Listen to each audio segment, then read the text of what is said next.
Chapter 101. The Switch. Cyoria was burning. A number of important buildings had been leveled to the ground by the initial artillery exchange, and several sections of the city were ablaze with sapient fire that deliberately sought to burn as much of the city as possible. The invading soldiers did not help matters, as they had a tendency to set buildings ablaze unless there were defending forces to stop them from running amok. Despite this, Zorian felt the situation was actually pretty good.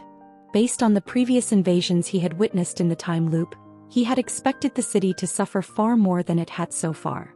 The city leadership was extremely quick to react and organize itself, despite the fact that the city hall and main barracks got totally destroyed early on, and the defending forces were far better equipped than he remembered.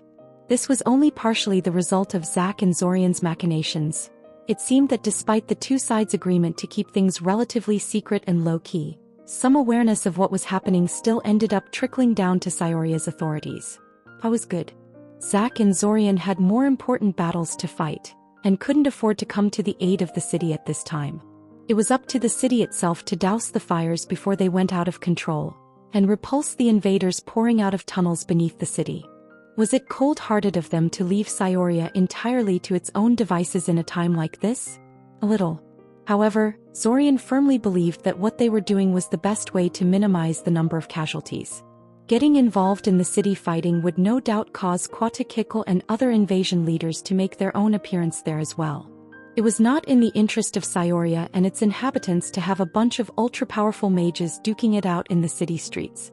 No, it was far better to go on the offense against the invaders and force the high-level mage fights to happen elsewhere. Somewhere where the invaders would have to worry about collateral damage.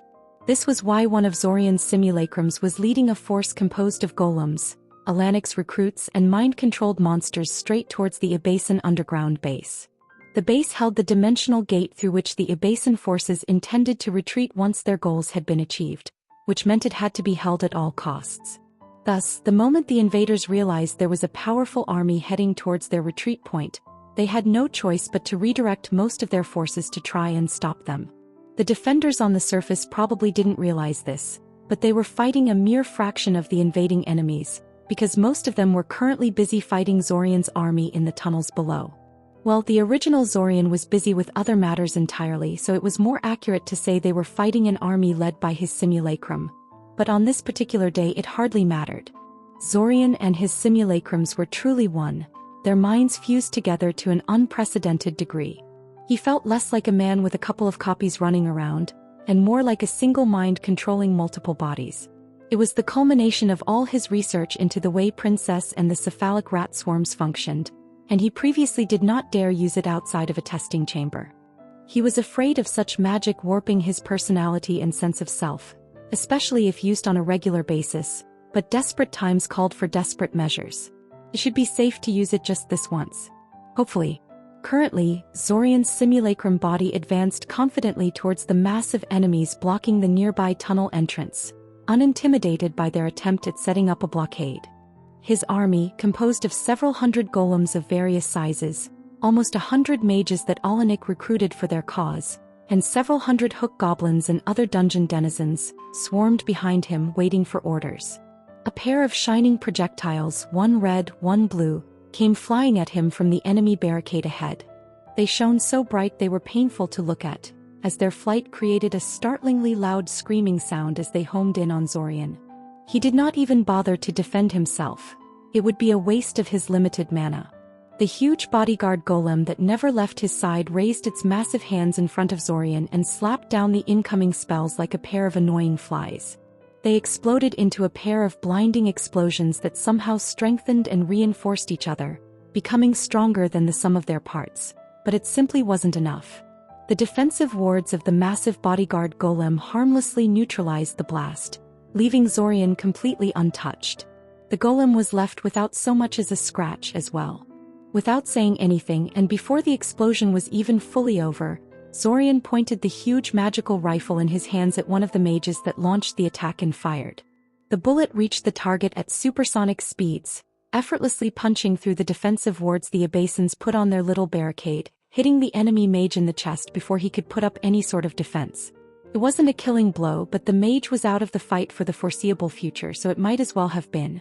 Zorian coldly turned his rifle towards the other mage responsible for the attack, ignoring the barrage of spells coming his way or the target's frantic attempts to coat himself in as many shielding spells as humanly possible. More than a dozen nearby golems suddenly turned towards Zorian's target, pointing their own heavy rifles at him in a single synchronized motion. The mage's shields blocked the first 5 bullets. Then the other 10 or so tore into him and killed him on the spot. As for the barrage of weak spells that was meant to distract him, it was unceremoniously blocked by a bunch of heavily built golems that stepped up in front of him to soak them up with their tough bodies and well-made defensive wards. Zorian gave them a thought, and a screeching swarm of hook goblins, giant centipedes and cave lizards surged forward and charged the enemy position. The enemy responded by sending hordes of skeletons and zombies forward, and the 2 groups of expendable meat shields crashed against each other in the middle of the battlefield, attempting to overpower the other. However, it quickly became obvious that the undead were losing. They may have been fearless, but they were ultimately just a mindless mob. Zorian's monster swarm, on the other hand, was more advanced than it appeared. This wasn't the first time Zorian used mind-controlled monsters as meat shields and shock troopers like this, and his methods had evolved greatly over time. His monsters no longer mindlessly charged forward, getting into each other's way and spreading their attacks thin over the entire battlefield, like they did in the past. Instead, they worked together like a cephalic rat swarm, sharing senses, focusing attacks on perceived weak points, ganging up on tough opponents, and sacrificing themselves for the good of the whole if necessary. Suddenly, Zorian sensed 10 mental and soul signatures rapidly moving towards them from all sides, invisibly tunneling towards the back of his army through solid stone. Rockworms. Zorian scoffed inwardly and telepathically ordered the rest of the army to advance forward. The golems mindlessly obeyed, of course, but some of Alanik's human volunteers visibly flinched at the mental command, still unused to this form of communication and a little fearful of him. They did obey in the end though, and this was all that mattered. He had avoided using them so far, both because he was trying to preserve their strength for a battle that really mattered and because he was still very uncomfortable with ordering people into battles where some of them were guaranteed to die. Unlike the mindless golems and the animal-level monsters that made up the rest of his army, the human mages and soldiers were not expendable. The Abasins in front of them sent out war trolls to charge out and meet them, probably hoping to capitalize on the moment of shock when the rockworms suddenly burst out of the ground and attacked them. That wouldn't be happening, of course. Silverlake must have informed Jornak about Zorian's potent mind magic capabilities, but either the information never trickled down to the people commanding the troops or they dismissed them as ridiculous, or else they would never dare use a ploy like this against him. It happened in an instant. The charging line of war trolls was only moments away from crashing into the line of battle golems in front of them, perfectly synchronized with the tunneling rockworms that were just about to emerge in the middle of Zorian's army. Whoever was commanding the situation really knew how to arrange things to deal the maximum amount of damage and confusion in an enemy.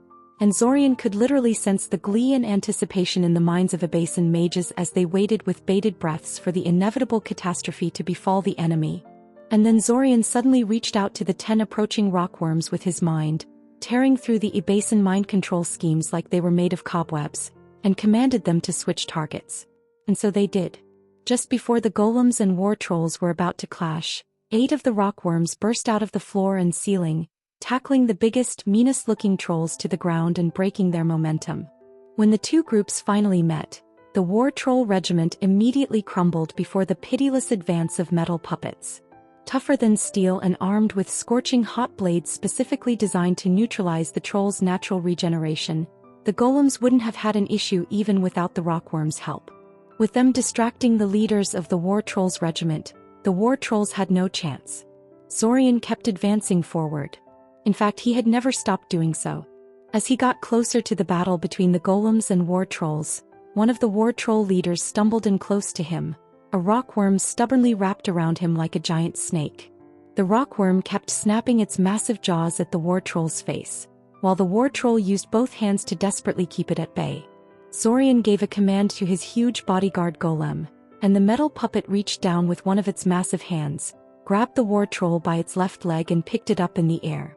The rockworm immediately let go of the troll and found another target to menace, as the massive golem started to spin the war troll above its head a few times and then hurled it straight at the barricade that the Abasins had set up in Zorian's path, It wouldn't have been a very effective attack normally, but the Abasins were a bit busy at the moment.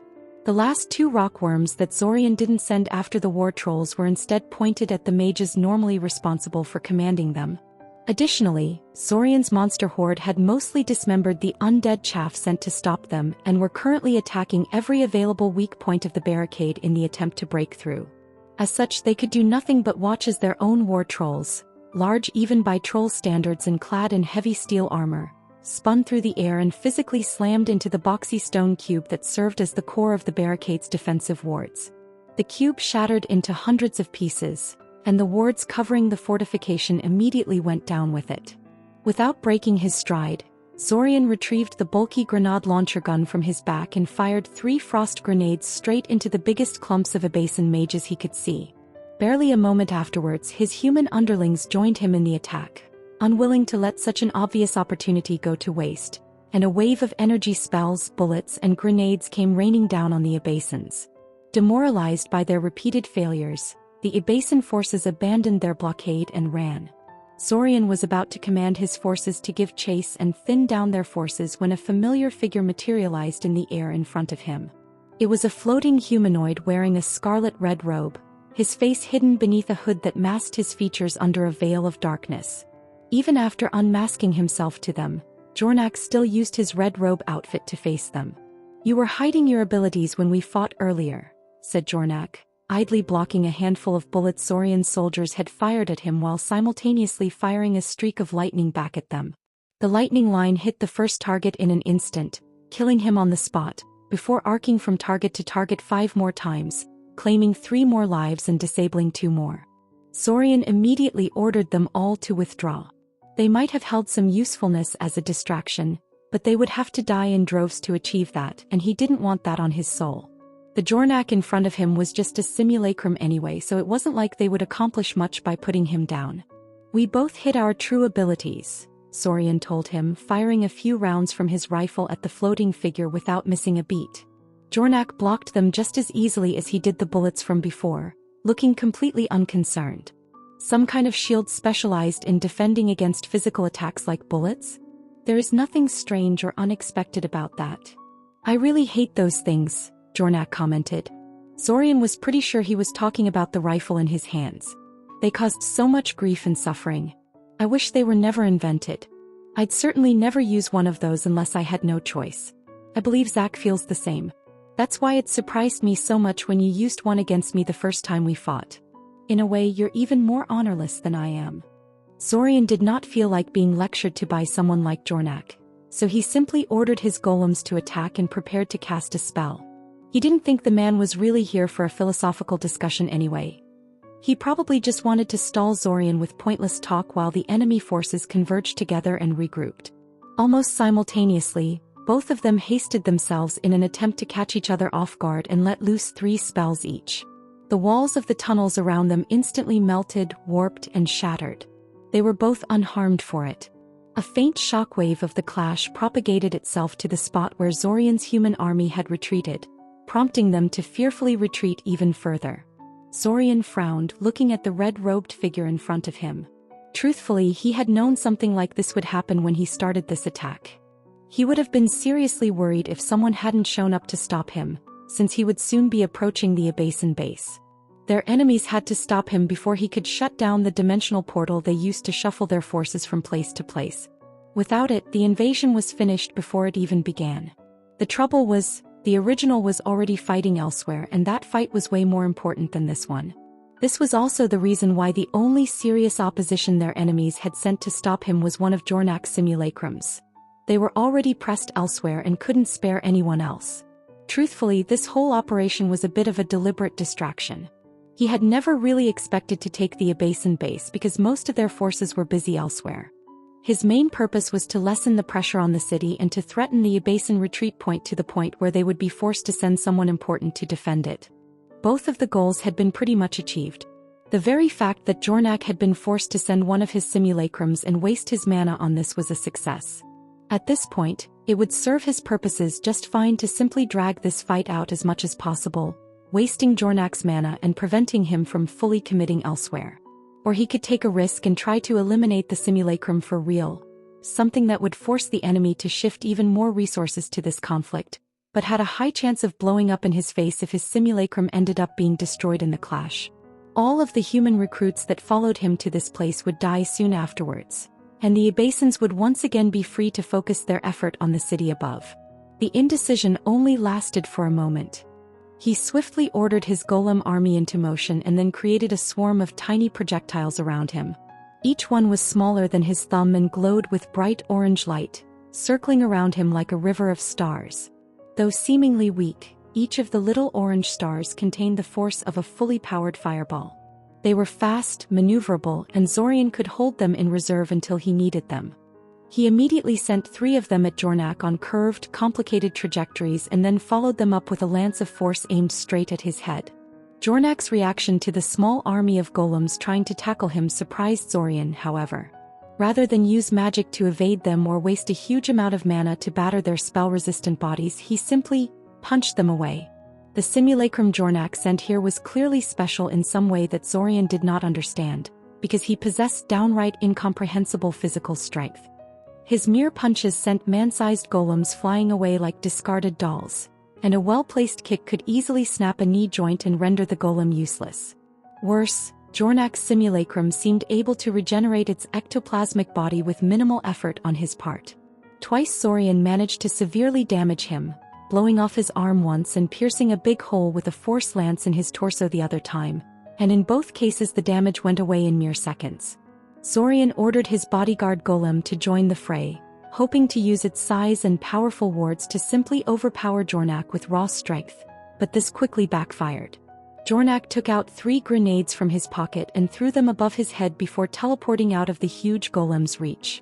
Before Zorian could order it to withdraw, the grenades detonated without the slightest sound. A web of hair-thin dimensional fractures flashed faintly in the air, space itself shattering before the magical grenade blast, and enveloped the golem.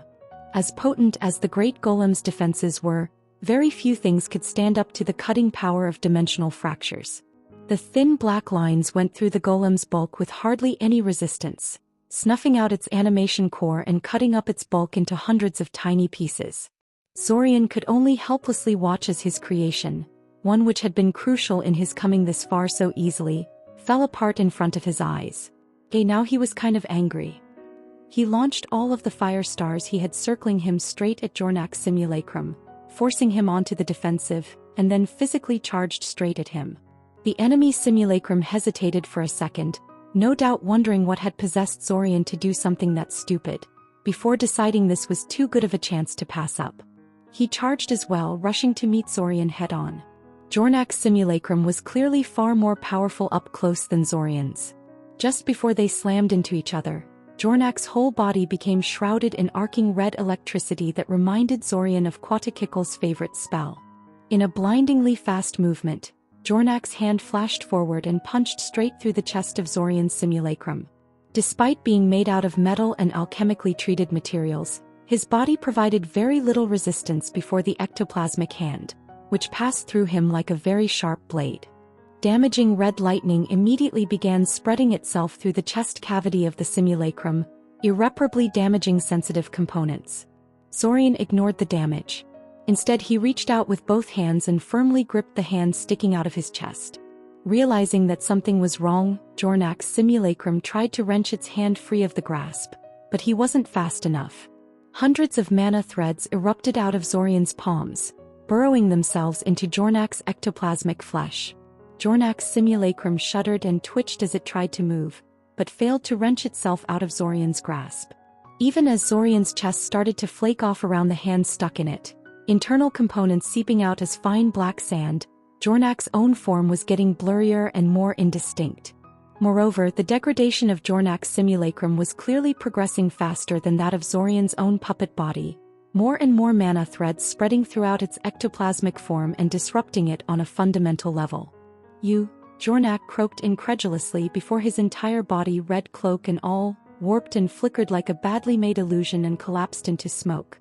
Zorian's own simulacrum body then promptly collapsed on the floor, now that Jornak's hand was no longer keeping his body standing.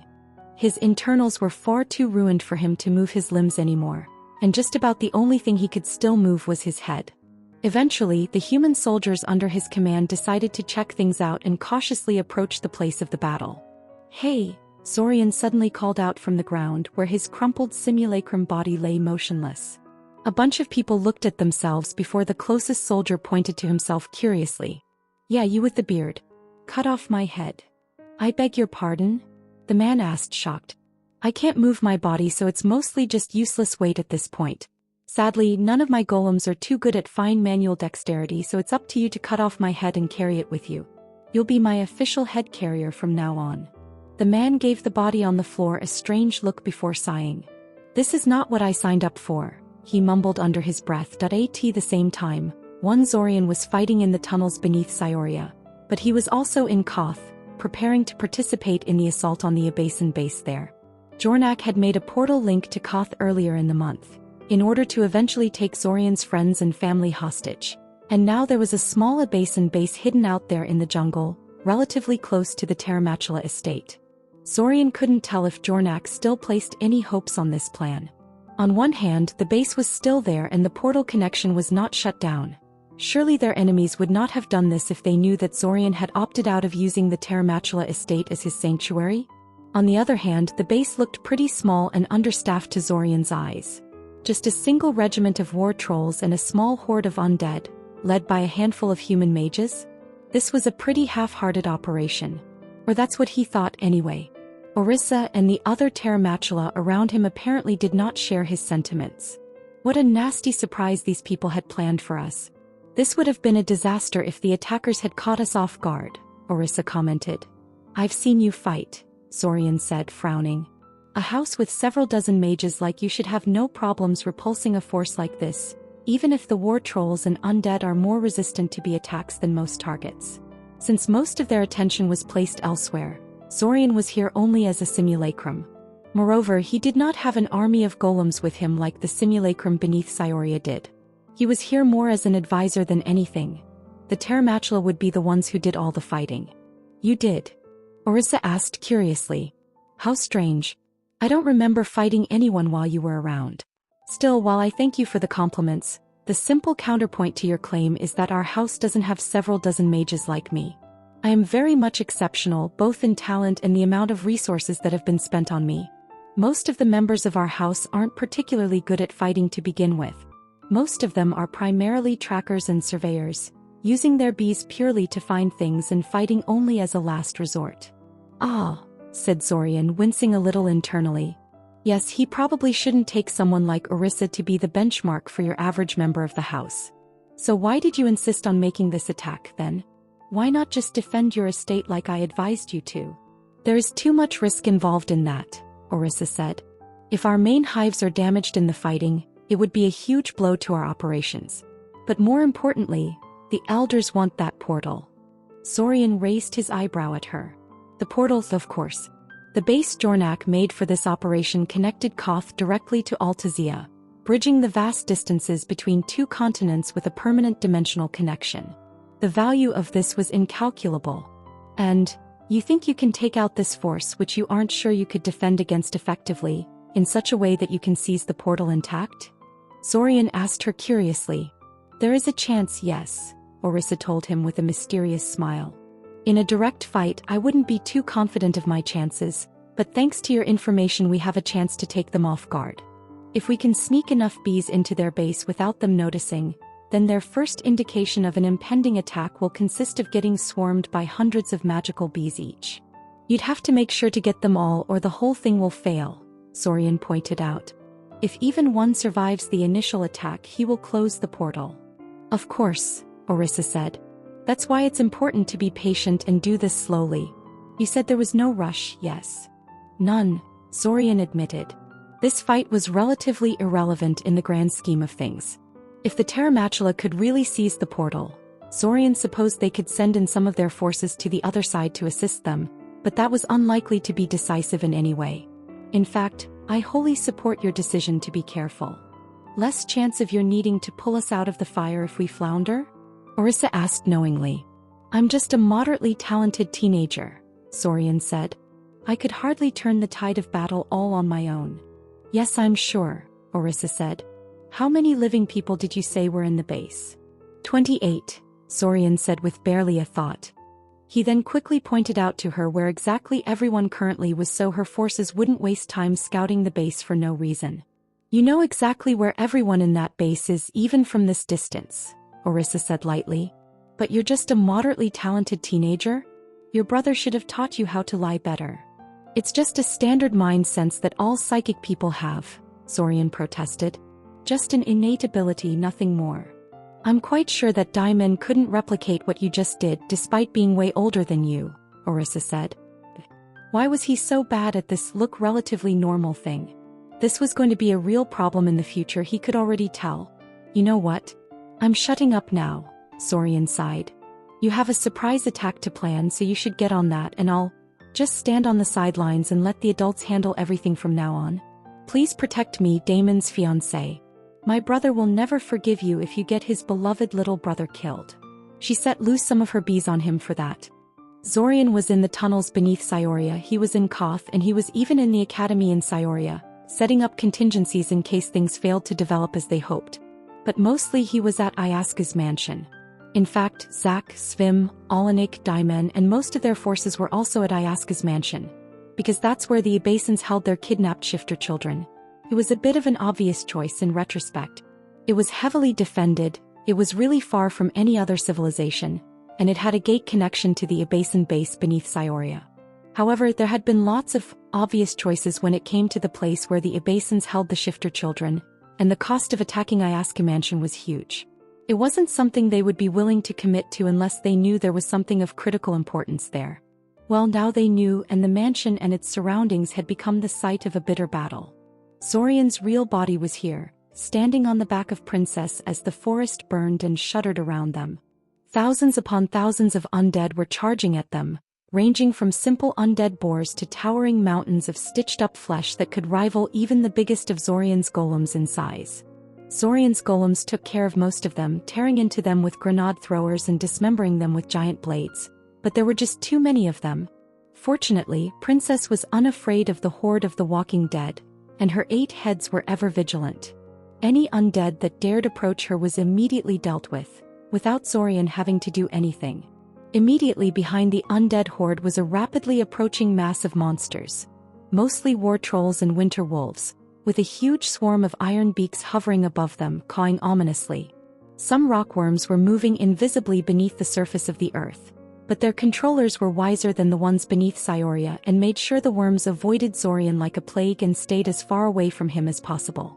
And in the distance, perched on the roof of the mansion, were 3 dragons staring intently at them. 3 living, perfectly healthy dragons, completely unrelated to the skeletal monstrosity hidden in the depths of Ayaska Mansion.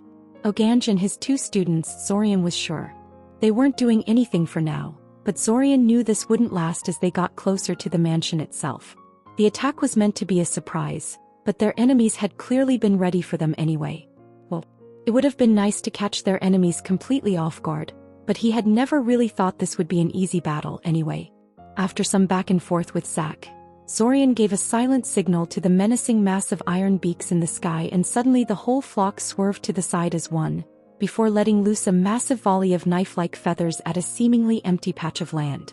Distant screams filled the air as the mages who were moving there under the cover of invisibility suddenly came under attack by the forces they believed were on their side. Before the enemy mages could regroup, Zorian ordered Princess to charge forward towards the mansion. She did so with relish, but not before letting loose a challenging roar from all 8 of her heads at the trio of dragons in the distance. Clearly riled up by the provocation, one of the dragons shook and almost flew up in the air to intercept her, but the biggest of the dragons casually slapped him down with his tail and gave him a silent glare. Visibly chastised, the smaller dragon immediately backed down. Zorian was impressed. Although Oganj was clearly the biggest and meanest of the trio, the other 2 were still adult dragons. They were not known for accepting such clearly subordinate positions lightly. Oganj must be more than just a good mage if he could convince a pair of adult dragons to follow his orders like that. In any case, Princess was like an 8-headed train that didn't need train tracks to get around. Her great speed and bulk meant that she could simply barrel through the undead horde with minimal resistance, trampling smaller corpses without slowing down and knocking the bigger stuff aside to continue forward. Then Alanik and his fellow mages finished their spell and summoned a fiery twister inside the heart of the undead horde, where it began to suck in the undead towards the center and got increasingly bigger and stronger the more undead it consumed. Zorian had seen that spell before, and now he even knew what the secret behind it was. The fire twister was actually trapping the souls of the undead it consumed and using them to power itself, which was why it seemingly never ran out of mana and only got stronger as it killed more and more undead. It was a rather dark piece of magic by church standards, almost necromantic in the way it functioned, but fighting fire with fire and all that. The fire twister would release the souls it had gathered when the spell eventually ended, letting them move on to the afterlife. Before Zorian could celebrate too much, hundreds of red figures poured out of the mansion, flying into the sky. Zorian squinted at the sight, finding the enemies in front of him unfamiliar. They looked almost like bats, but with disturbingly humanoid bodies and faces, and snake-like tails trailing behind them. The tail had a toothy mouth at the end, Zorian eventually realized, and the tails moved around like they had a mind of their own. Demons, Alanik sent to him through their telepathic link. Minor or major? Zorian asked. There is no such thing as a minor demon, Alanik answered him. But I suppose these would count as minor. Zorian clacked his tongue. Sadly, due to the way the time loop functioned, he had no experience at all in how to fight something like this. All he knew was that demons were an incredibly diverse bunch, with many strange powers that sometimes varied from individual to individual, never mind different species. Fighting them was almost as bad as fighting a human mage. He never really knew what to expect. Let us handle them, another voice demanded over the telepathic link. Zorian didn't argue, he gave his permission, and a swarm of Solrothams suddenly rose into the sky with a terrible buzzing sound and flew off to intercept the demon bats.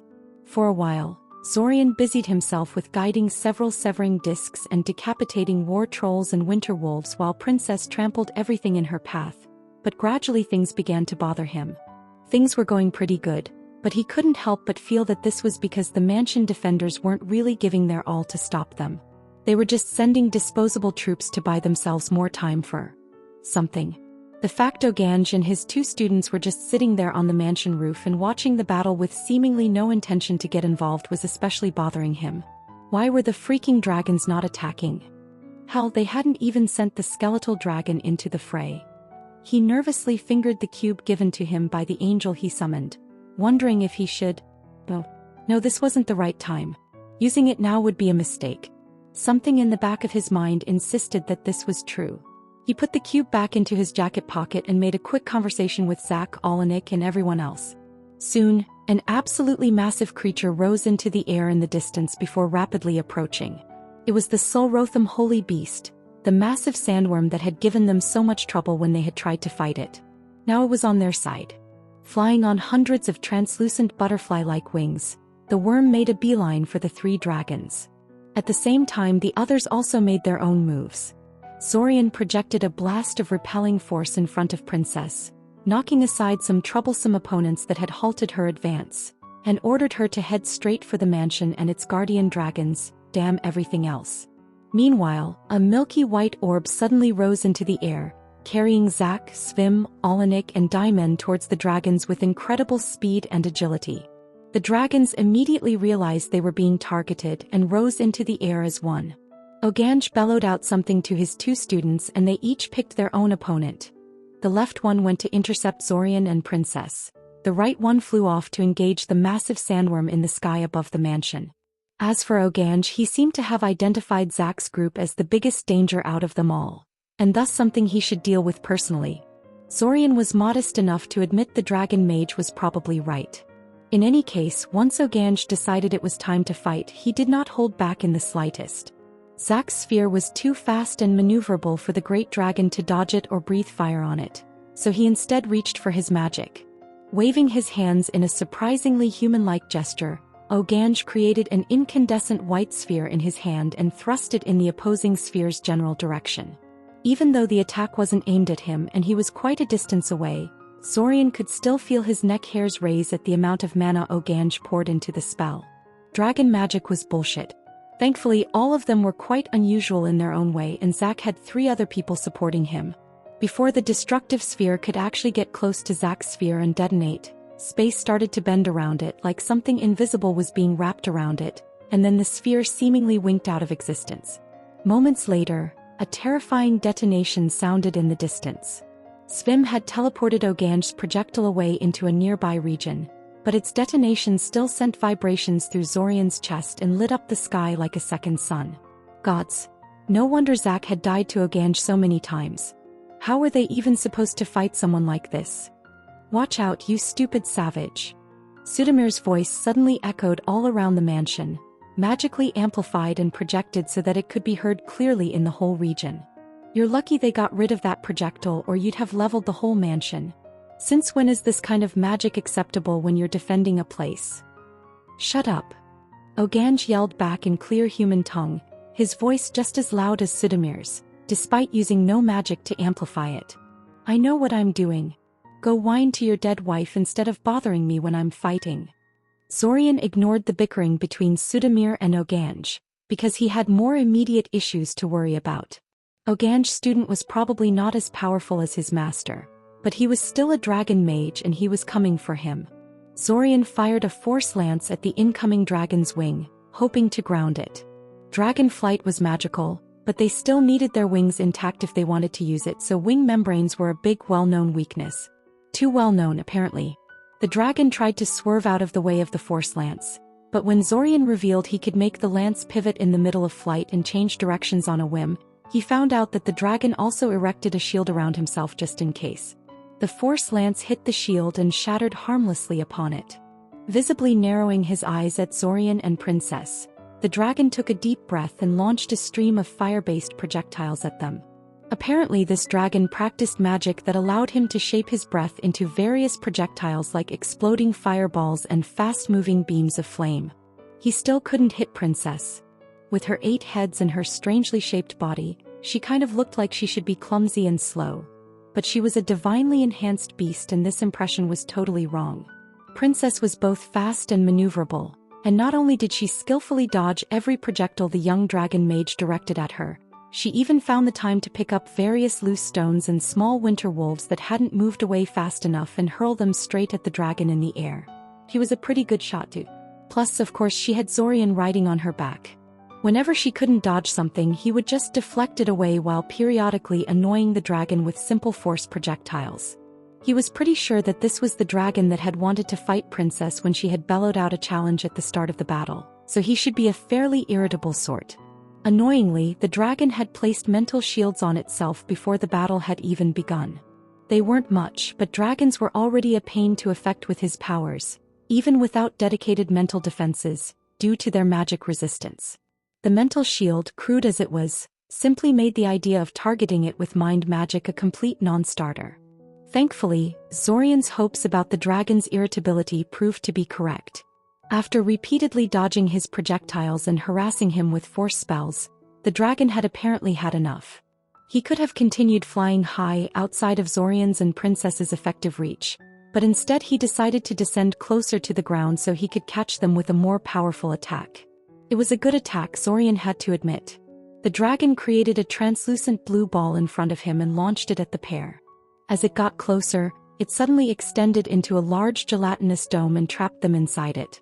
Princess tried to bite through it, but the gelatinous barrier resisted her efforts and even glued one of her jaws shut, forcing Zorian to cut her free. Meanwhile, the dragon clearly took time powering up some kind of massive fire spell that would incinerate them both to ashes, now that they were both trapped in a small area with no way to dodge. Unfortunately for him, Princess could teleport. Just before the dragon could release his spell, Princess quickly curled up into a ball and disappeared from her gelatinous prison, taking Zorian with her. Before the dragon could realize what happened, he had already launched the fire attack at the empty dome, wasting his spell and hitting nothing. Then Princess popped into existence practically next to him and Zorian quickly fired a whole bundle of severing whips at the dragon's torso. Being considerably tougher than a human, the dragon mage was not cut into tiny chunks by the severing whips, but they did cut into his flesh, drawing blood and wrapping too tightly around him to be easily dislodged. Especially since any struggle would just worsen his wounds. Zorian anchored the severing whips to Princess's back and ordered her to pull. She did. The dragon let loose an almost girlish scream and plummeted to the ground, severing whips digging ever deeper into his flesh. Before he could gather his bearings, Princess was already upon him, heads biting and snarling, and they both went down in a tangle of limbs and necks. The fight quickly degenerated into a weird but vicious wrestling match, the dragon and divine Hydra rolling around the ground, knocking down small trees and smashing boulders into powder. As for Zorian, he had thankfully already jumped off Princess's back when she went after the down dragon, and was currently flying towards the other two dragon fights in a milky white sphere similar to the one that Zack used to confront Ogange. He felt a little bad leaving Princess to fight the dragon on her own, but he had faith she wasn't going to get herself killed in his absence. She was a pretty tough girl. The other two fights, he soon realized, were still ongoing.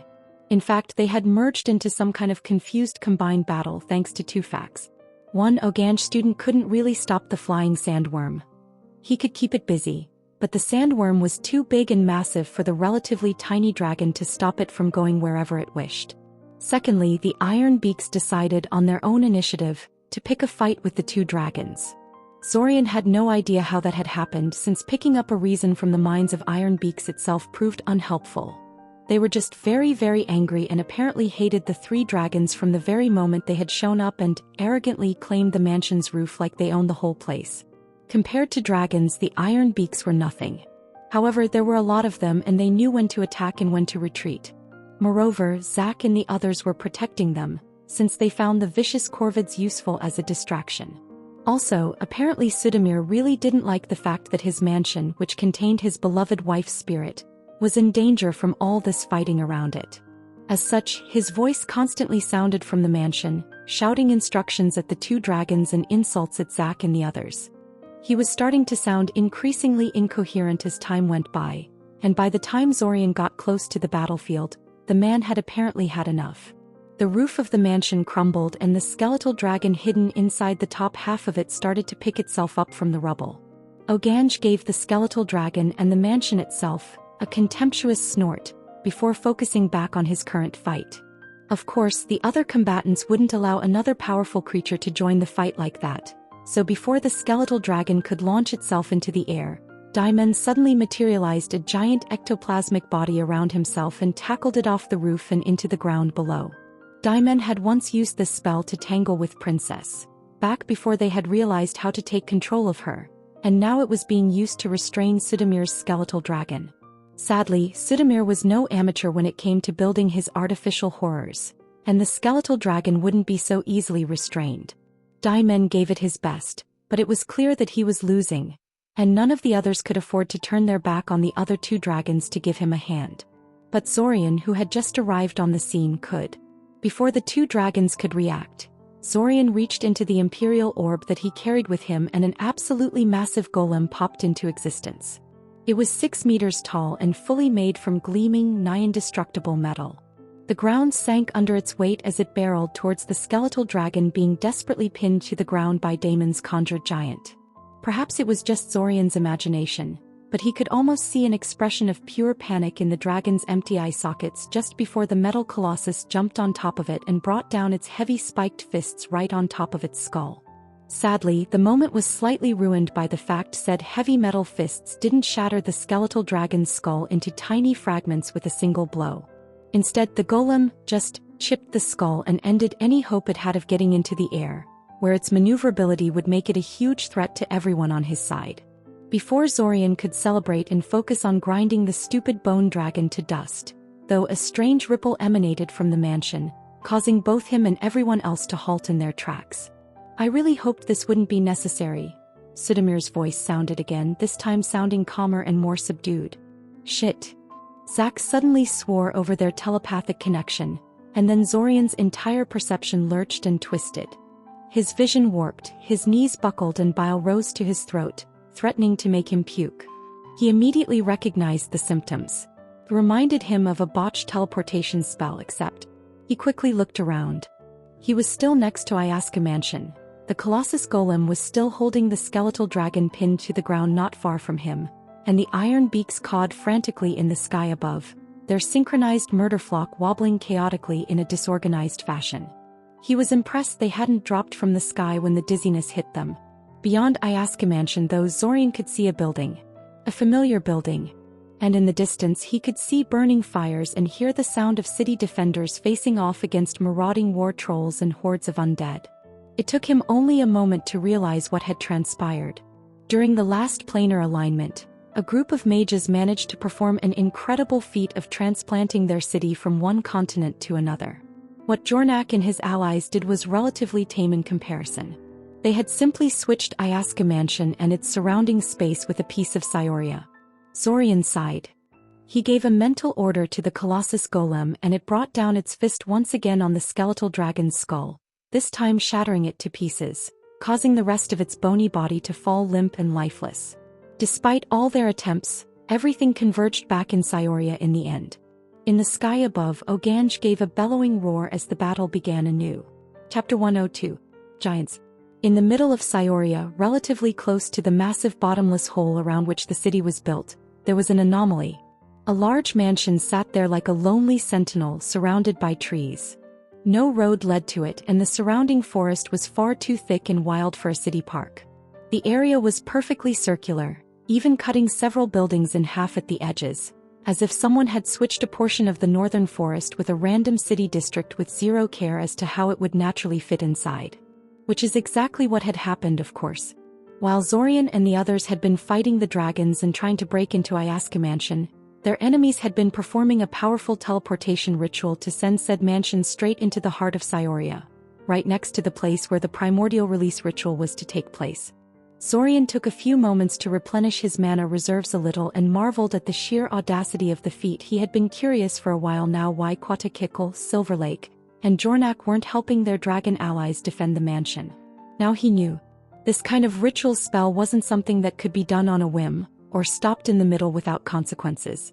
Quatakikl, Jornak, and Silver Lake were probably all required to pull this off, and they absolutely couldn't afford to get distracted for even a moment. That's why they got the 3 dragon mages to guard them at this critical time. That's why they were so defensive in general. They should have pushed them harder, Zorian thought to himself regretfully. If they had held nothing back right from the start and tried to break into the mansion with absolutely everything at their disposal, then maybe... He shook his head, putting such thoughts to the side. This was no time for regrets and hypotheticals.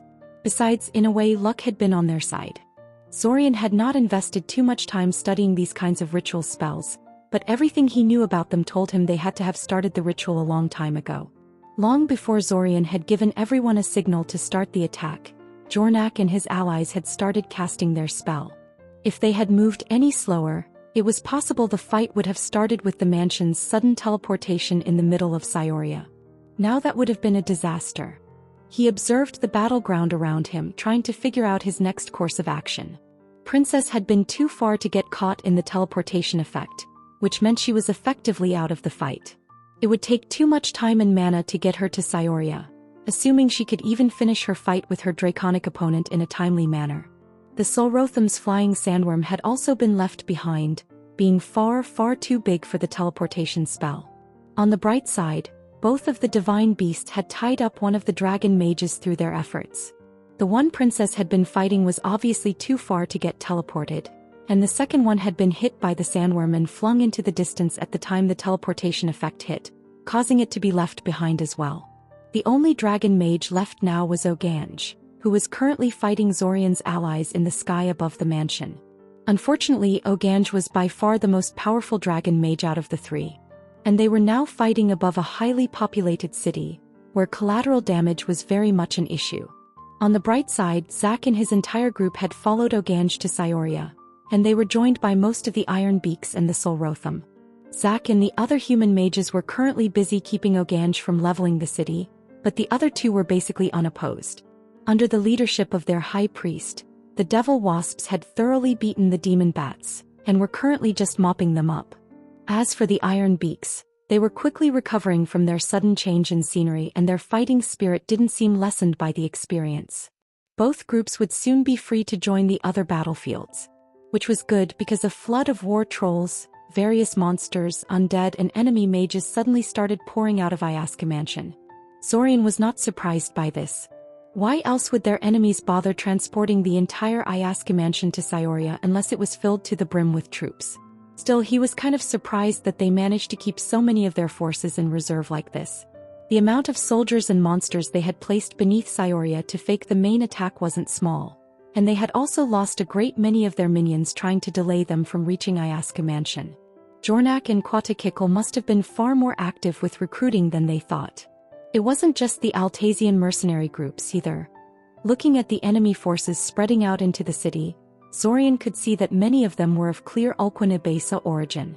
Quatakikal must have paid a heavy price to reinforce his existing soldiers with these new ones. This was a risky move by the ancient Lich, Zorian felt. There were too many Ibasans here for them to retreat from the city in a timely manner, even with the help of a permanent dimensional gate. The plan was probably for the Ibasan forces to retreat the same way they had come in, by retreating to Iasca Mansion and then have it teleported again, this time out of the city. However, this was something that was much easier to disrupt than his original plan, which meant Quatakikal risked losing a lot of forces today.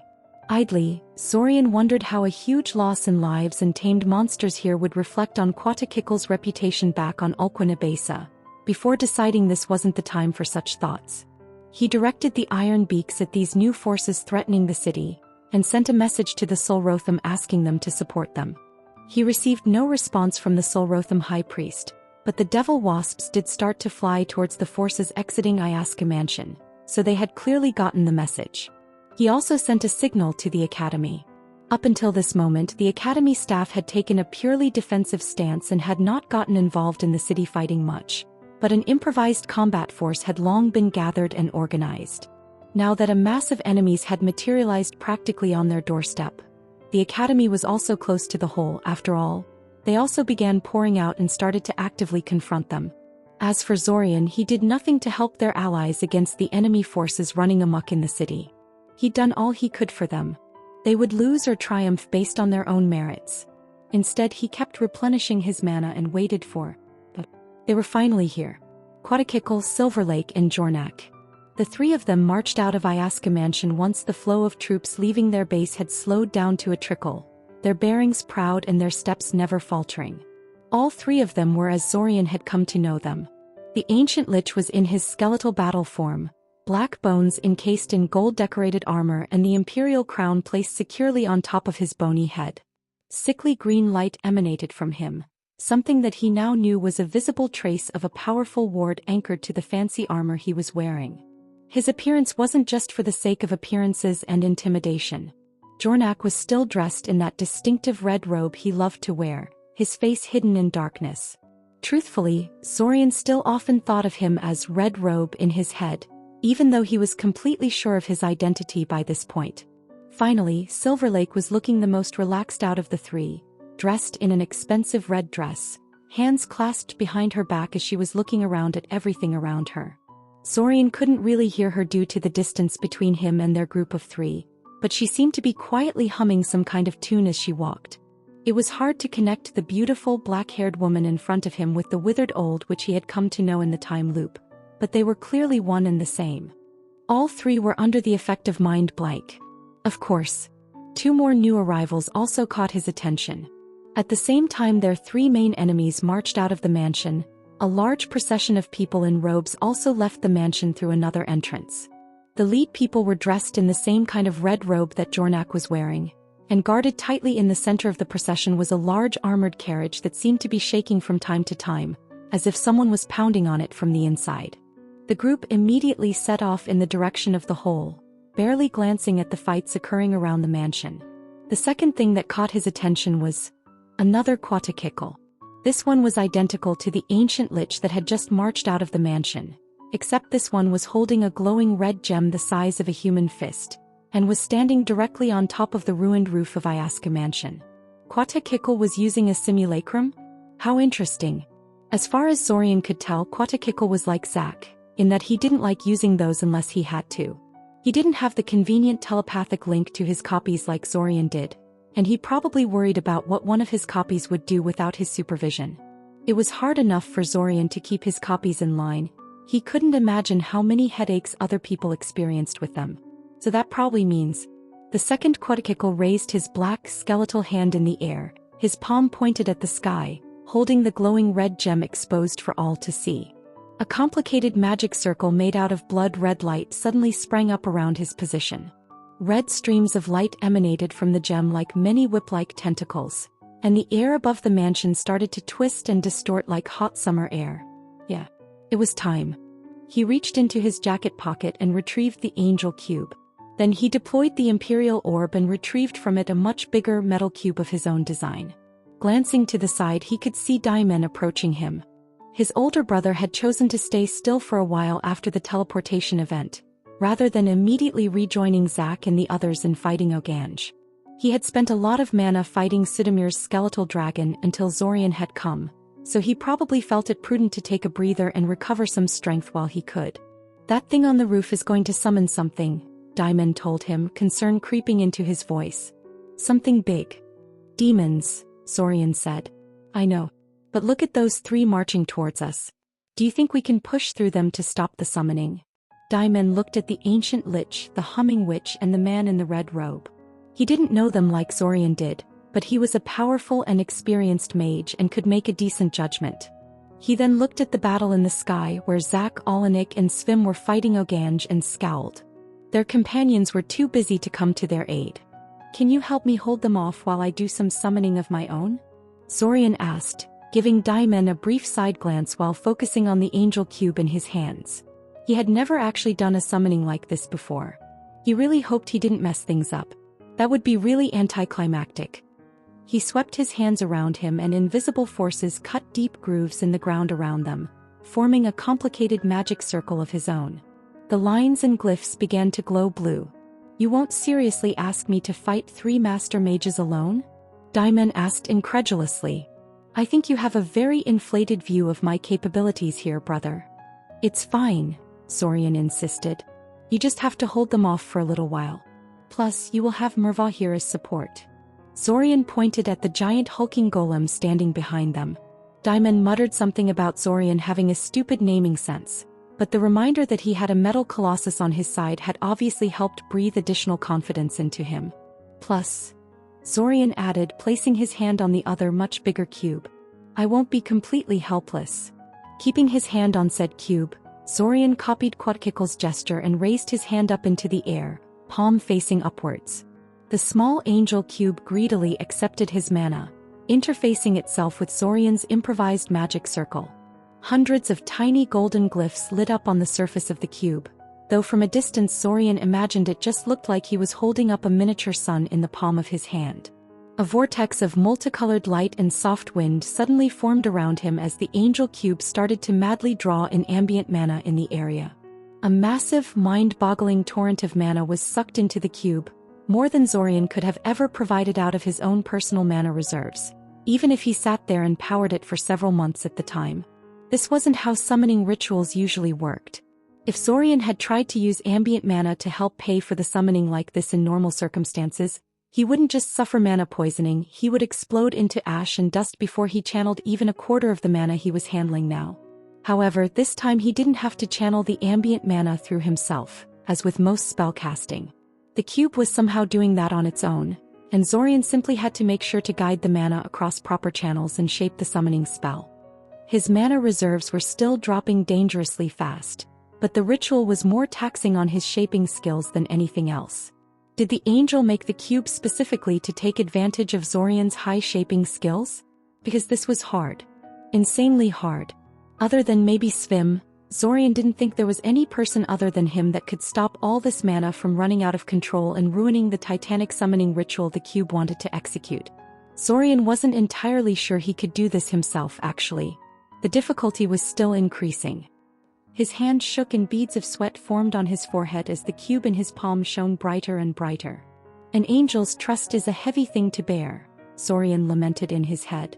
Focused as he was at his task, he was only partially aware of things happening around him, and even that was purely because his mind was fused with so many of his simulacrums.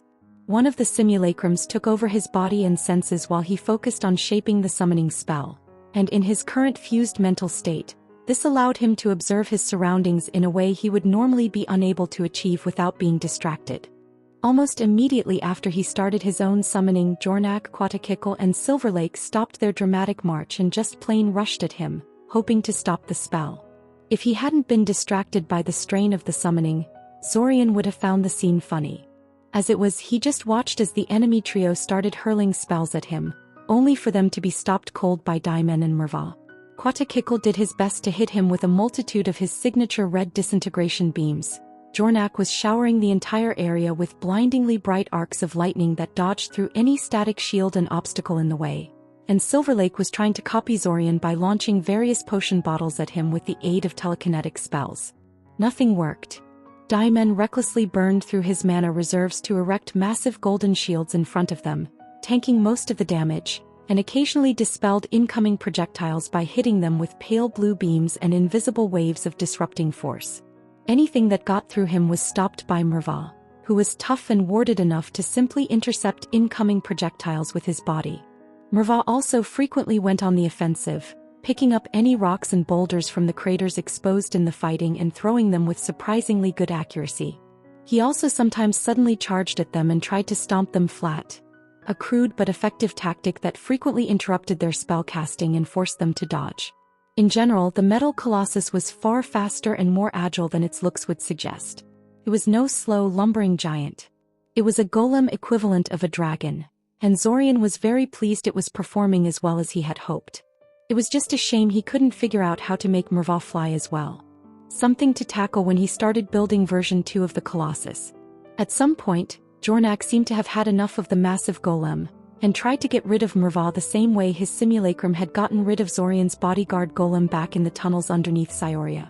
Jornak threw a bunch of bombs at the charging golem and they erupted into a web of hair-thin spatial cracks that enveloped the area.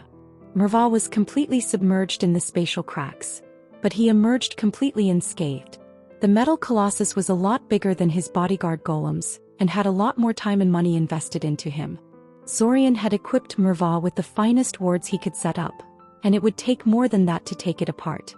Surprised at the fact the golem was still whole and rushing at him, Jornak panicked for a moment and tried to cast a short-range teleport to evade the threat. That was a mistake. One of the wards Zorian placed on Merva was a teleportation ward that could be amplified to extend a fair distance from his body. The ward was a really malicious sort too, one that didn't just disrupt the teleportation but also tried to do it in a way that made the spell go haywire and try to kill the caster. Jornak's body shuddered and lurched as his teleportation spell was violently disrupted. He was good enough to stabilize the failing spell, enough that he didn't get himself torn to pieces by the dimensional stresses, but he wasn't good enough to escape all consequences. Dazed and unable to react in time, he was almost stomped by Merva's foot before Quatakikl gestured with his hand and pulled him out of the way of the charging golem. Pity. But no matter. Quatakikl and Silverlake were perfectly lined up at the moment, so Merva thrust both of his hands towards them, causing a huge wave of wind and kinetic force to barrel towards them. Self-casting items were largely disappointing. They could only really produce crude blasts of force, fire and the like. For some uses, however, that was enough, especially if the blast was big enough. Quatakikl was too experienced to fall for this, and the blast only caused him to be momentarily distracted as he focused on counteracting it. Silverlake, however, wasn't that much of a fighter. The blast caught her entirely by surprise and she reacted too slowly, causing her to get knocked back into the distance. She would be back soon, but it didn't matter. In this kind of battle, every second counted. Silverlake was the weakest among the 3 enemies facing them, but still very dangerous. Having her gone for a while was great. Sadly, Merva and Daimon had been unable to take advantage of this opportunity because 2 giant spheres of black bones suddenly burst out of Ayaska Mansion and came barreling down at Merva. As they got closer, they unrolled into familiar skeletal crocodilians. Zorian had seen one of them in action when he and Zack had gone to rob Eldamar's royal treasury with Quatakikl, and knew exactly how powerful and resilient they were. Back then, Quatakikl said the crocodilian skeleton beast was his pet. Of course, he actually had more than one. The 2 skeleton beasts quickly pounced upon Merva, tying him down. "What great allies I have," the ancient lich said, bending his skeletal neck sideways as if he was cracking his neck. His voice was amplified, allowing everyone in the vicinity to hear him. It was probably intended primarily for Jornak and Silverlake, though. Better than nothing, I guess, but only just. You'd think literal time travelers would be better than this. What? Daimon asked, confused. He had been preparing to keep the ancient lich tied down, but Quatakikl's statement made him hesitate. "Oh, he didn't tell you?" Quatakikal said, sounding surprised. Aren't you his big brother or something? Looks like family doesn't mean what it used to these days. Before Diamond could say anything, 2 more simulacrums of Quatakikal suddenly appeared right next to the original. Or at least Zorian guessed the lich they had been fighting thus far was the original. All 3 Quatakikals immediately hasted themselves and turned into a blur. A split second later, each of them cast 3 spells each. 9 red stars, each smaller than the tip of Zorian's finger but shining bright, immediately shot towards Zorian with blinding speed. Diamond scrambled to block them, but it was too little too late. The first 5 slammed into Damon's golden multi-layered barrier, blocked by it but ripping it to shreds in the process. The 6th one was stopped by Diamond himself, who retrieved a small mirror from his pocket and physically intercepted the projectile with it. His brother's prized divine artifact lived up to its divine nature and stopped the projectile cold. Unlike the time it stopped Princess's attack beam, it didn't break in the process. There was a flash of light and the red star was just gone, Diamond standing unharmed behind it. The other 3 stars rushed towards Zorian completely unopposed. Up in the sky, his 3 allies realized he was in danger and tried to help him, but Oganj realized what was happening too and suddenly launched an entire swarm of blindingly bright white beams to intercept them and make them unable to render aid. Although aware of the incoming attack due to his simulacrums, Zorian did nothing to evade it. He kept stabilizing the summoning spell with all his might. However, the large metal cube he was resting his hand on wasn't as passive. With a whirring sound of shifting metal plates and internal mechanisms coming to life, it flew in front of him, placing itself in the path of the incoming red stars. 2 of the stars swerved to the side, making sure the cube could only physically intercept one of the stars, but it didn't help. The cube seemingly fell apart at the seams, suddenly separating itself into 8 smaller cubes. They positioned themselves into a rough sphere around Zorian, and a faint blue sphere of magical force, almost invisible, encased the entire area around him. The smaller cubes didn't even try to intercept the red stars after that, and the 3 projectiles slammed into the barrier completely unopposed. The borderline invisible barrier barely even reacted. Anyone standing close to Zorian would see a handful of gentle ripples emanating from the points of impact for a fraction of a second, but these quickly subsided and left no trace of damage on the shield. To his credit, the ancient lich wasn't shocked by the sight. He simply launched into one spell barrage after another, burning through gods know how much mana to launch a multitude of spells at Zorian.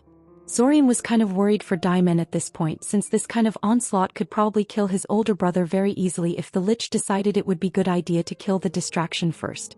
Thankfully, Diamond quickly realized the safest place to be right now was next to Zorian, being protected by his shield, and promptly retreated behind him so that Zorian's cube could protect him as well. And protect them both the cube did. The cube was not a simple spell aid or ward stone like most such tools. It was closer in nature to a golem, and was just as expensive and complicated to build as Merva had been. Although no magic item could truly cast a spell, only maintain one indefinitely, Zorian's cube did a pretty good job of mimicking spell casting. A dizzying amount of protective spells were constantly maintained by the cube. By amplifying some of them and suppressing others, the cube could adjust its protections from moment to moment, creating custom shields to counter specific type of spells. It did that mostly autonomously because Zorian had animated it in the same manner in which one would a golem. None of its operation required any mana, or even much attention from Zorian. Thus, none of Quatakikal's attacks were effective. Projectiles slammed into the impenetrable ever-shifting barrier created by the 8 small cubes orbiting Zorian, producing no effect. Larger, slower attacks were dealt with more actively by one of the little cubes firing marbles at them. The marbles were all charged with various spell bombs, and each cube had a pocket dimension absolutely packed with them, making it unlikely they would run out of marbles anytime soon. Once the marble detonated next to an attack, it would be either dispersed or weakened enough for the barrier to negate it with ease. Attempts to send ectoplasmic constructs or animated earth at them were dealt with by Diamond, who picked them apart from the safety of the cube's defense. The shield was sufficiently sophisticated that it would let Damon's attacks pass through without obstruction, even though that was not normally possible when attacking behind another mage's shield. Silver Lake and Jornak had recovered by this point and did their best to help Quatakikal. But while Merva was being distracted by the crocodilian skeletons, he wasn't fully tied down. As such, the two had to keep the colossal golem at bay without Quatakikle's help while trying to help him. It wasn't very effective. Eventually Quatakikle realized this wasn't working and that attempting to overpower Zorian in this manner was just him burning through mana for nothing. Zorian wasn't even spending any mana on defending himself, so the Lich's attacks weren't even wearing him out. "Oh Ganj!" Quatakikle suddenly shouted. "Help me crack this turtle's shell. Get these idiots off me then." Oganj responded, trying to swat away the milky sphere flying around him out of the sky. The ancient Lich crouched and jumped and immediately shot up into the sky like a bullet. Daimen looked torn between pursuing the Lich, even though he knew this would take him out of the safety of Zorian's shield, and trying to put more pressure on Jornak and Silver Lake.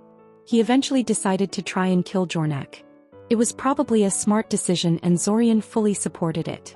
While countering whatever Quatakikle was doing would probably be more useful, it would probably result in his death.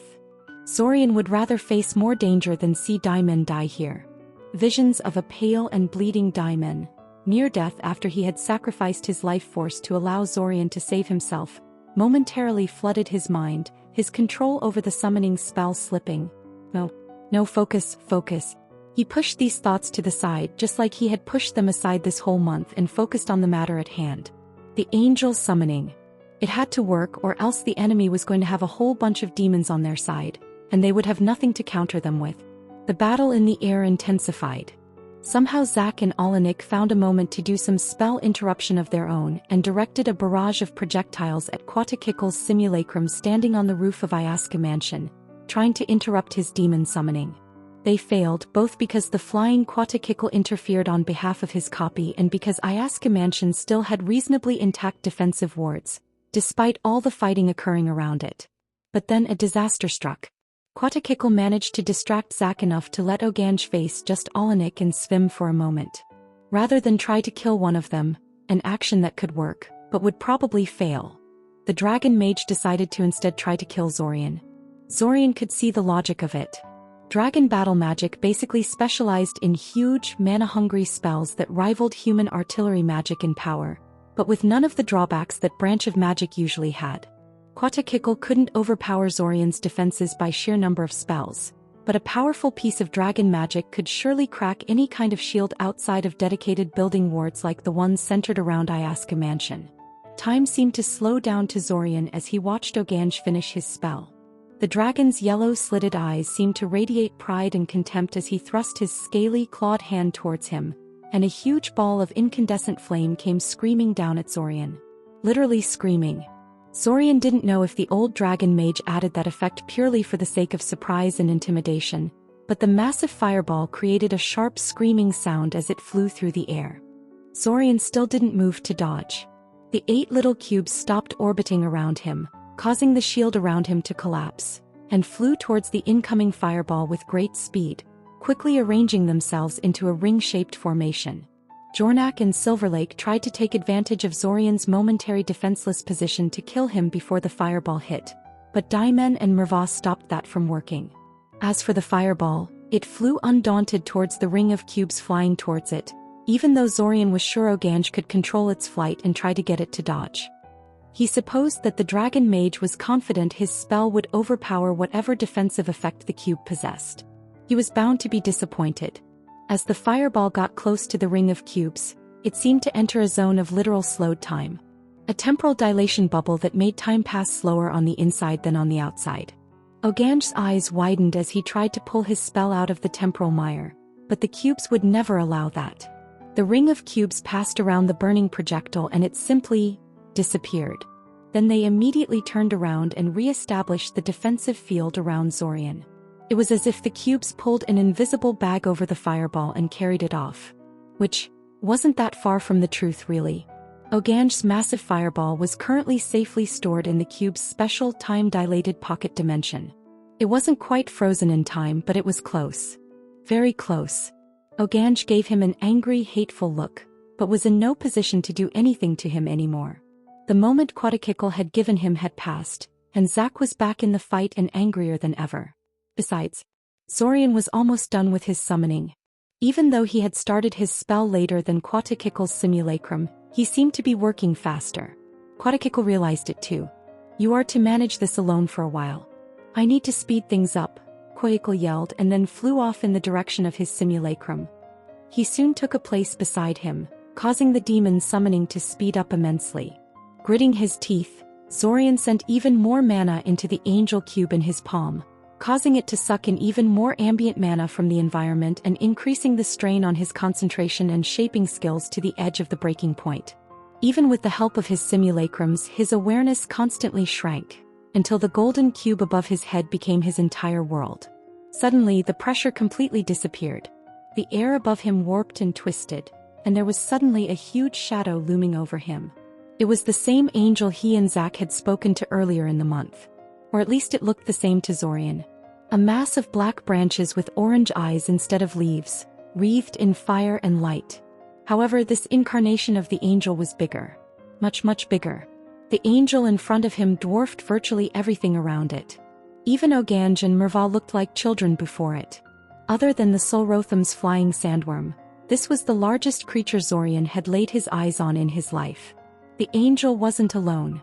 Flying around him were what Zorian could only describe as animated balls of white wings.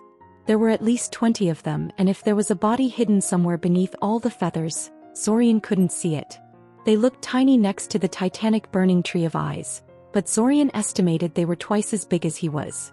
Another 4 angels, these ones twice as large as the wing things, silently floated next to the main angel. They looked bestial, reminiscent of lions with a very long, flexible body. They flew through the air without wings, their bodies undulating in a serpentine manner, and they had no head. Instead of a head, they had a ring of white masks, each with a different expression circling above their neck. The sudden appearance of the huge angel and its group put an immediate end to all the aerial fighting. Oganj immediately vacated the area, retreating towards Ayaska Mansion and its defensive wards, while Zack, Alanik, and Svim landed next to Zorian, grateful for a chance to take a breather and replenish their mana reserves. When Zorian looked towards Ayaska Mansion, however, he realized the angels weren't the only new arrivals. Quatakikle had apparently finished his summoning at the same time he did, because there was an army of demons arrayed in front of them. The demons were a diverse bunch. There were hundreds of them huddling around Ayaska Mansion, divided among 30 or so different species. One group looked like man-sized black cats with blood-red eyes and shark-like grins. Another consisted of large, hunched, pale-skinned humanoids with 4 arms, no eyes, a long tail and quills on their back. Yet another looked like brown eggs scuttling around on long, thin, spider-like legs. A multitude of human faces danced on the surface of the eggs, most of them looking as if in pain. Isolated and given a wide berth even by the other demons, a large dark red rose towered over most of its demon brethren, supported by a multitude of thorny tentacles that probed all around it as if looking for targets. A regimen of humanoid demons stood at attention in one corner, carrying spears and covered from head to toe in black armor with way too many spikes and blade-like protrusions on it, mimicking some ancient human legion. A flock of disgusting grub-like creatures floated from place to place, dripping saliva everywhere. However, this multitude of demons didn't look too impressive in Zorian's eyes. There were a lot of them, but they were pretty small, at least compared to the angels. Zorian was leery about drawing too many conclusions from the size difference alone, but the way the demon horde subtly cowered every time they looked at the massive burning tree in the sky told Zorian it was not something to completely discount. No, what really worried Zorian was the giant humanoid torso floating above the demon horde. This demon was big. Not as big as the burning tree above Zorian, but big enough to rival Oganj and Merva. The torso was headless and armless, but there was a gigantic eye embedded into its torso, purple and glowing. An armor seemingly made out of various bones, some of them human, some from animals, and some from strange entities that Zorian couldn't recognize, covered the torso, leaving little except the eye visible to the world. The lesser demons beneath it cowered before the group of angels, but the eye in the torso looked completely unafraid, studying the scene before it with detached curiosity. For a moment it glanced at Zorian, and Zorian made the mistake of meeting its gaze. He immediately felt his soul shake and his vision began to blur. A massive black branch extended from the tree above, stabbing into the earth in front of Zorian and breaking the eye contact between him and the purple eye on the horizon. Zorian's mind immediately cleared and he quickly reinforced his soul defenses, directing a silent thanks towards the angel above. He didn't think that would have killed him, but he really didn't want to engage a powerful demon in a soul magic fight, no matter how minor it was. For several seconds the battlefield was silent, neither side wanting to make the first move. Eventually, Jornak amplified his voice and spoke out to Zorian and the others. "If we fight here, the city will get leveled," he said. "If we don't fight here, you'll release Panicseth and the city will still get leveled," Zack responded, his voice still amplified. "What's your point?" "I'm just foolishly hoping you will see reason," Jornak said. "No matter what you do, the city is doomed. You are doomed. You were doomed the moment you accepted that poisonous contract with the angels. We both know they probably hoped something like this would happen and that you would end up dying at the end of the month even if you achieve your goal. The primordial is stopped and the hero conveniently disappears at the end of the story, unable to use his godlike abilities to upset the status quo or enact any real change. You were never supposed to survive this." Several seconds ticked by in silence. Zorian glanced at the looming angel above him, trying to see if it would speak up to contradict him. It did not. He had no idea what that meant. Maybe Jornak was right. Maybe the angel thought his words were not even worth responding to. "But I have a chance to live through this. To change things, to change everything for the better," Jornak continued. "Is the sacrifice of one city, a city that spit on your family's sacrifice and robbed you of your birthright, such a heavy sacrifice? You're wasting your time," Zack told him. He turned his head skyward towards the angel above them. "What are you waiting for? Every moment they stall for time, the cultists and their sacrifices get closer to the hole. Let's finish this." "Not yet," the angel said simply. Its voice rumbled all around them, deep and resonant. "Fine," Jornak said, sounding a bit angry. Zorian didn't understand why. Did he honestly think Zack would suddenly roll over and die if he asked nicely? They'd even summoned a huge angel and everything. "Since you're being like this, let's raise the stakes a little." He snapped his fingers, the sound amplified along with his voice, and 3 different detonations occurred at different spots of the city. Instead of dust and gravel, however, what erupted out of these detonations was a geyser of smoky black shapes. They were difficult to make out from this distance, but Zorian could easily puzzle out what they were. Wraiths. Lots and lots of wraiths. Suddenly, Zorian imitated Jornak's actions and snapped his fingers as well. There was no explosion, but the swarms of wraiths released by the bombs suddenly all converged on several different locations of the city and disappeared, as if a hidden predator had drawn them in and swallowed them without a trace. Jornak seemed confused at the sudden event. "Surprised," Zorian said out loud, amplifying his voice. "Well, you did give us plenty of forewarning about the wraith bombs. It's only natural that we prepared countermeasures." "How?" Jornak began, before suddenly stopping when he realized he was asking Zorian to explain how he countered his move. Of course he wasn't going to tell him something like that. In truth, it was something that Zorian had Sudamir to thank for most of all. After all, the man had already figured out how to attract and trap bodiless souls over a wide area inside his mansion. Zorian couldn't really duplicate his grand feat, but he could make smaller versions of the soul well, adapted to trapping wraiths and scatter them across the city. Even then, trapping free-willed wraiths was significantly different from drawing in ordinary souls of the dead. Zorian had to draw upon his knowledge of the soul sizer chrysanthemum and its ability to suck in souls of living beings to make the device work well enough. Fortunately, Zorian had gotten lots and lots of insight into the inner workings of the soul sizer chrysanthemum during the last 6 months of the time loop. Before anyone could say something, everyone noticed a swarm of distant dots approaching the city in the distance. Eagles. Giant eagles ridden by battle mages. Apparently Eldamar's military had managed to organize a response and was about to get involved. Zorian couldn't help but feel a jolt of fear at the thought. This was entirely unplanned, and he had no idea how the soldiers riding on those eagles would react to their presence. The burning tree floating above them, however, didn't seem surprised. "Now we fight," the angel rumbled before surging towards the demon horde. The demon horde roared out a challenge and rushed forth to meet them.